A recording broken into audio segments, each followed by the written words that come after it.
Hello po, tita. Ay! Kay gandang bata, oh! Buti naman napadalaw ka. Pasok. Sige po, sige po. Pangalawang bahay mo na to sa amin, eh. Hi, tita.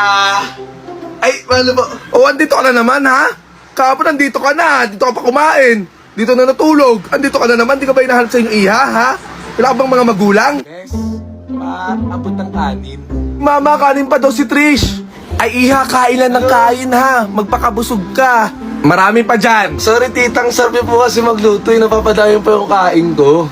Soft drinks, gusto mo soft drinks? Kuha tayong soft drinks. Thank you po. Love, paabot naman ng kanin. Kanin na naman, iha? Pangatlong kanin mo na yun, iha. Yung papa niyan, gutom, ha? Huwag mo ubusin yung ulam tsaka pagkain dyan. Hindi ko ba alam sa'yo, Jamil? Ba't mo ba pinapapunta yan jowa mo dito? Napakapatay gutom. Ay, tita, saan ko pala ilalagay palagugasan? Tapos na ako kumain eh. Ay, naku, iha. Ilagay mo na lang yan dyan. Ako nang bahala. Dito. Ako na maghuhugas. O, pakihugasan na rin yan, ha? Isabay mo na rin dito sa papa niya. Tsaka yung malaking kaldero sa labas, isabay mo na rin. Pakihugasan na rin, ha? Tita, hindi pa ako kumakain. Paghugasin niyo ako agad? Ha? Di pa ako kumakain yung tao eh. Kakawalang gana pag ganyan eh. Aba, sumasagot ka na, ha?